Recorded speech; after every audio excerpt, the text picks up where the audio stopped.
Well, good morning. Good morning. I'm sure that you enjoyed the tour. We've been working in this department for a good long time, and it's still interesting when you are able to walk through and hear Brother Larry explain different things. And when he showed the picture of the convention in 1921, I think it was Roanoke Rapids, Larry was there.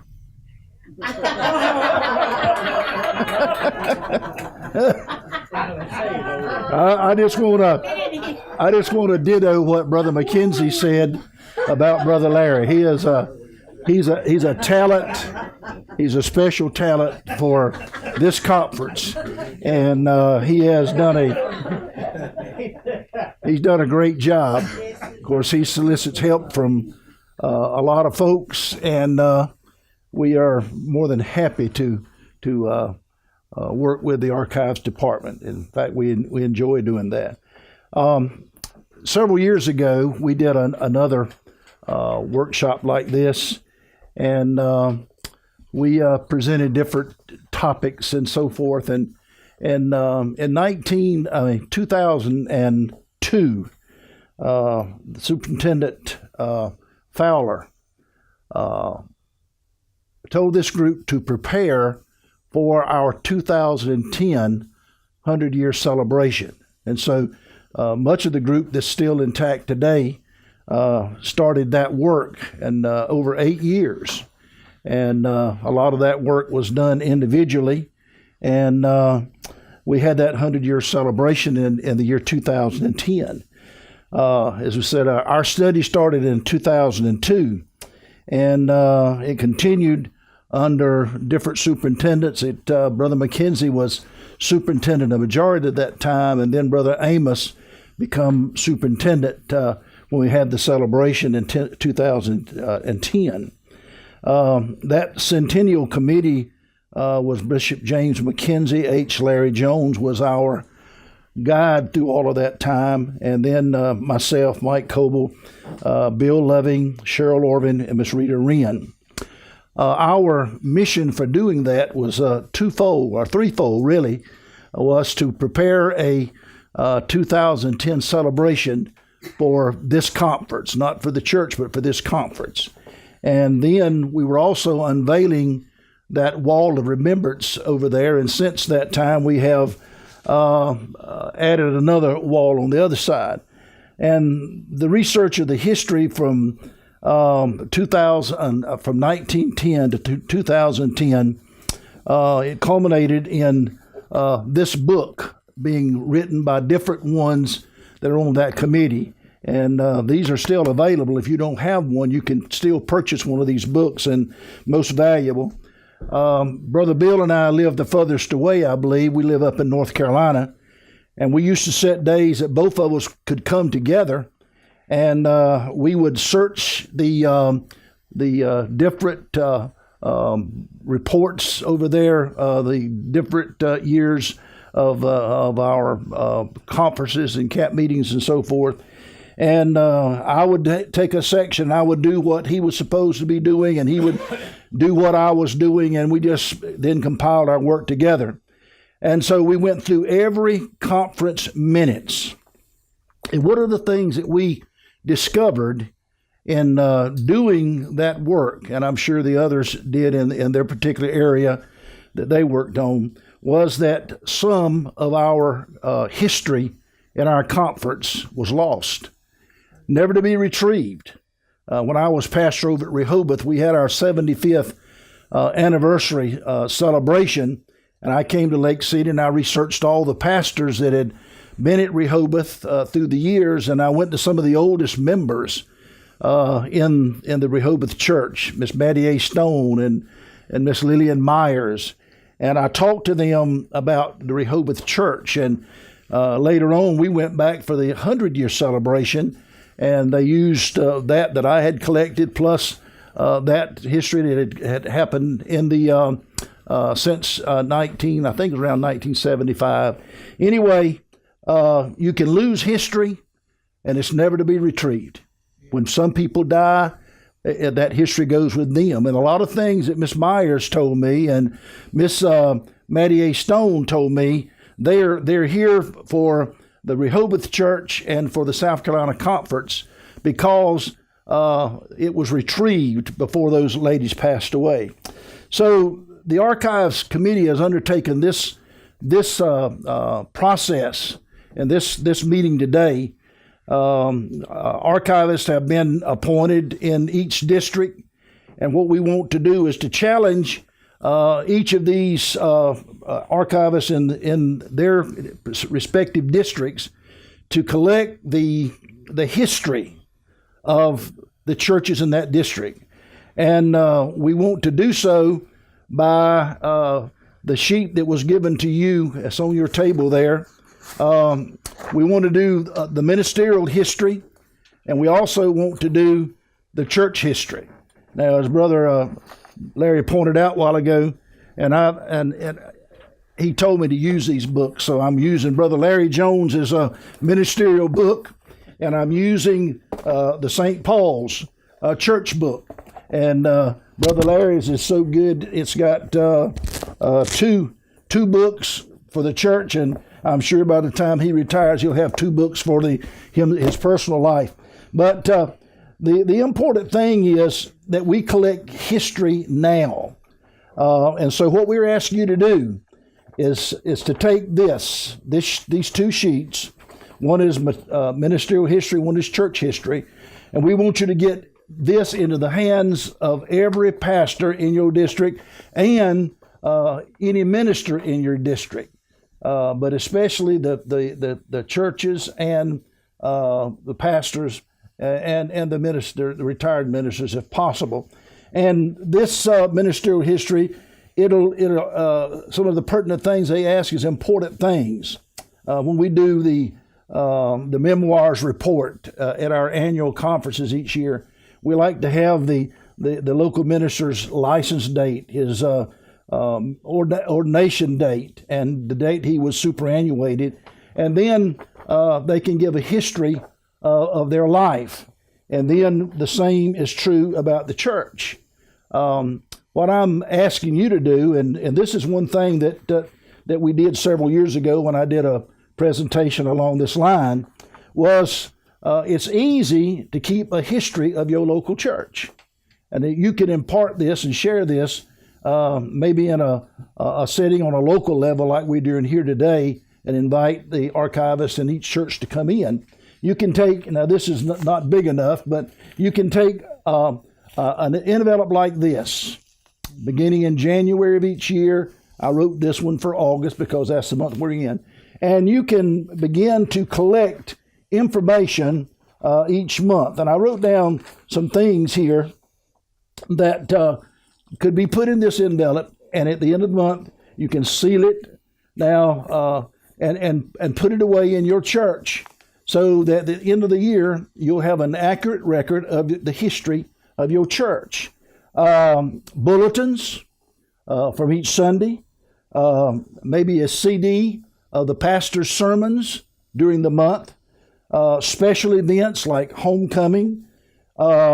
You can put maybe a Sunday school quarterly from that particular time, and pictures maybe of special events that you've had. And then if you've got somebody that's really industrious, they can take some notes of the meetings that are taking place each month.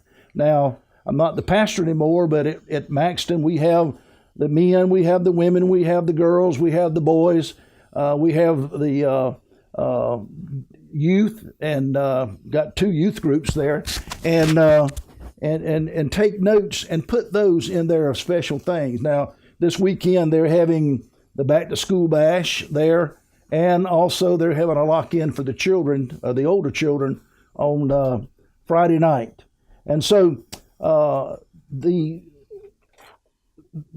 thing that we want to stress today is that you, as the archivist in your district, we're leaning heavy on you to make sure that each pastor gets one of these 2 sheets, and they can give it to the people in their church that they feel like can accomplish the task.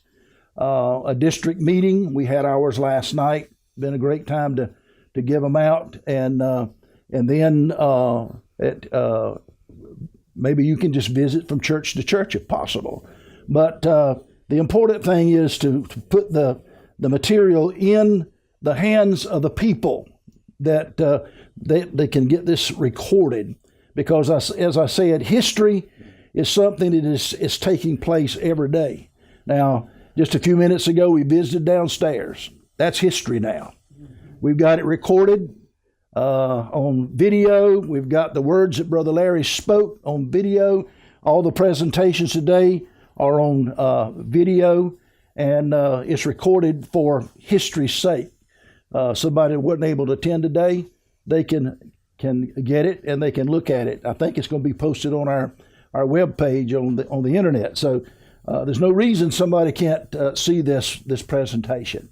But as I said, the emphasis today is upon you doing the job in your district and making sure that the pastors get that ministerial information and the church gets that. We do have it in the Maxton Pentecostal Holiness Church. We're going to have to change the name on that book, Brother Melvin, because it's Maxton Fresh Manna Pentecostal Holiness Church. But the history will include the merger that we just had recently, and we're thanking God that is going great. All right. I'm trying to catch Brother Larry up, but I've enjoyed the presentation, and I hope that we said something that can be a blessing and a benefit to you. God bless you.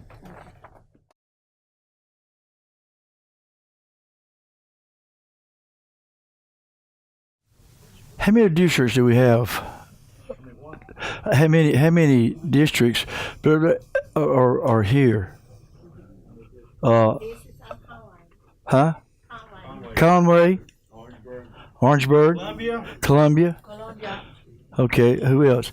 That's 3, and we have Laurinburg here, and okay. Lisa, let me share this with you. I did not know there was more than one that might be coming from district, and what I printed to hand out, be talking about, I just prepared one. So you look now, the back sheet, the second sheet, I have enough for everybody, some extra printed. And then I wasn't sure the Hispanic district was going to be here. I did not get the information from the office on, you may not have any superannuated ministers, but I do have that for you. Okay, okay. Are we about ready? Is it on? Mike, did you turn it on? Okay. Well, thank you so much for coming today. I've had a wonderful time already. I hope you've had a good time. I mean, everything from the beginning, Brother Larry and the devotions and the prayer of the bishop and all, and the presenters so far, and especially the tour. What a fantastic job Brother Larry did of that. And I counted a privilege to be asked to serve on this committee from the beginning, and we've seen God's hand move and work in glorious ways, as Brother Larry has shared, from nothing to what God has brought us to today, and everything paid for. And my assignment today is to talk about visitation cards and phone calls in the district. And you are the key person to this. Make no mistake about it, visiting is biblical. In the Garden of Eden, God came down and visited Adam and Eve each day. And through the Bible, we see people making contact. The Bible tells us to go and preach the gospel. What is visitation? It's personal contact. And that's a key thing in this day and hour, personal contact with people. What's the purpose of visiting? It's not to gossip. It's not to find out the latest events going on, but the real purpose to me of visiting, making contact with people, is to try to lift up, encourage, comfort, help, pray with. We've been asking God to give us some fresh, up-to-date miracles and experiences that we can share. And I had no idea with this happening today. Yesterday morning, about 9:30, my telephone rang, and I answered, and it was a medical doctor in town. A preacher, good morning, how you doing? I said, I'm doing great, hope you are, Doc. And they said, I wonder if you could do me a favor. And I said, I'll be glad to. What? Said, I have a real close friend that I love, and in the hospital, cancer, they're very low, and I just wonder if you could go by and visit him. And I said, I'll be glad to. Where are they? Moore County Hospital. It's 35 miles away, 70 miles there and back. And so I said, Doc, we had a district meeting last night at our church. We had this today. And I said, I just can't go today or tomorrow. But I'll tell you what, I will call them. Tell me what room they're in. And the doctor said, I will... I'll give you their cell phone. I said, I'll call them today, have prayer with them, and it seemed just to lift that person up. Now, I'm volunteering there Thursdays, I do every month, and I said, if you're there, I'll come by and visit you. And I thank God that medical doctor thought enough to call and wanted a preacher to visit. And I said, listen, I want to ask you, are they saved? And the doctor said, they sure are. And so lifting up. But visitation is an important, wonderful thing. I want to share with you the sheets that I had handed out, and on the first one is every district, and this is dealing with the superannuated ministers. Brother Larry's reminded us that the Royal Elders, and I was back there when the Royal Elders started. And boy, the memories, I tell you what, the table there, when I first came to the conference, that big table was out there, and I loved to get around those Royal Elders. They weren't called Royal Elders then, they were just retired people. And I wanted to spend time with them to learn. And now I'm one of the old Royal Elders myself. But on each of these sheets, I had this done for you so that you can see who are the retired ministers in your district. And I think I counted, we have 123 in that neighborhood. And the next sheet was what I did for our district. See, I made it bigger. And one thing about it, if you're going to visit anybody, you got to know where they live. You need an address to mail a card or go visit it. It's great to have, you need their phone number if you're going to make a telephone call. And it's great and wonderful to know their birthdays and anniversaries. And so I took the time to contact these. A couple little glimpses was in it. I got one, name was spelled wrong, and they let me know when I got it with them. It's corrected on the sheet. And another one, the telephone number was wrong, but one day as I went to the hospital, I put in my GPS their address and drove right up to the door, knocked on the door, and they came out the back, and I said, oh, are you so-and-so? They said, yeah. I said, we know who you are. I know who you are. And said, I just got out of the hospital today with surgery. And I said, well, glory to God, let's just pray right now before I talk to you what I'm here for. And I asked him, could I get their phone number? Yeah, we'd love to. I don't mean this in any way derogatory, but sometimes, especially our superannuated ministers and spouses sort of feel neglected. If you will notice on this that a lot of them don't have computers. We can't reach them by computer. And that's good to know the telephone. And the conference reaches out. And we have some things, you'll hear that a little later, I think, about some events for them. But the conference can't do it all. Now, in our district meeting last night, I passed out to everybody there, the pastors or spouses, each church represented this so they could do. And I have cards, boxes of cards I bought, and I said, it'd be nice each month at our meeting, let you sign and we can send them a card and touch base with them, their birthday's anniversary. I said, don't want to do it tonight because the only ones we have in our district this month is my wife and me. Our anniversary is Monday. And so I'm not going to give you a card to sign to us, and so I'll just accept the night. You remember our anniversary. And so what I did this to show you what you could do about that. And the basic things that we need is on that sheet. You can go into your community or back to your district and work on that. I want to say this: visitation cards or phone calls. There's some things involved in it, and one of the things is it takes time. Doesn't automatically come together. You have to take time to it. Somebody, and you're the key people right now in the district to get it going into the churches. And I don't know about your place, but we know the names of the people in our church. And even though I've been there a long time, I don't know the birthdays and anniversaries, though some expect me to do it, And I put on the bulletin board every month ahead of time, birthdays and anniversaries. You put them here, and we put them in the bulletin. And I don't know if there's ever missed somebody when they come out. Yeah, my name's up there. My birthday's this. I don't know. And it'd be great in this. Now, we have a couple in our church that's taken this on themselves. My wife the other day was thrilled when one of them called her and said, Sister Lovin, just want to call and tell you we love you, we appreciate you, and we're praying for you. And it just lifted my wife up, We can really encourage and help and comfort each other, pray one for another. And just like I could not go yesterday or today to the hospital and visit, but I could call. And if you take time to a card, there's some money involved, but it's a wonderful investment in the kingdom of God. And you know as well as I do, I really believe the last days are upon us, and a real personal touch means so much. And it just lifts up. I have every once in a while somebody call me, preacher, I just want you to know I prayed for you today. I pray for you every day.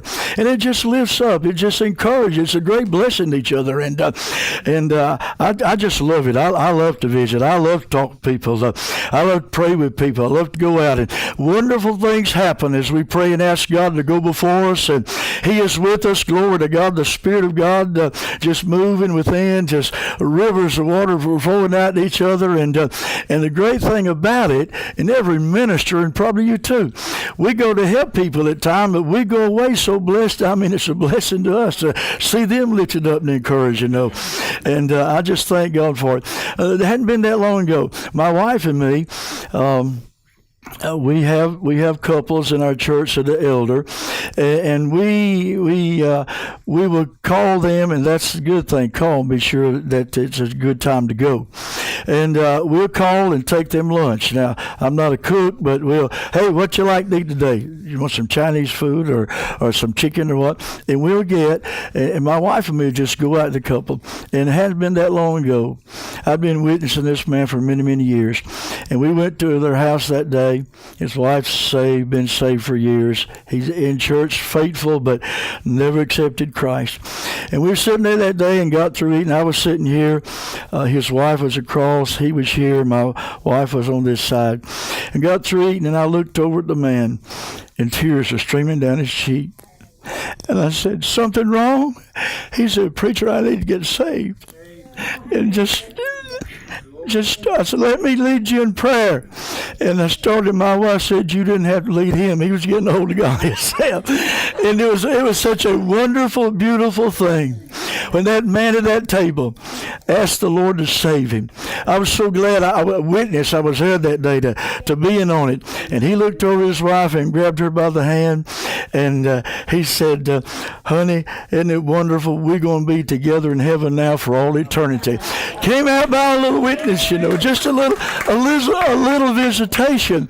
And we never know who's out there that needs a visit, needs a phone call, needs a card. I treasure cards over the years. And not long ago, my grandson, he's 17 now, got his own car, driving, you know how that is when they go. But he wanted to go to school, call me Pa since he could walk. And I drove him to school each morning, and I took that time to share things about life, pray with him before he went into school.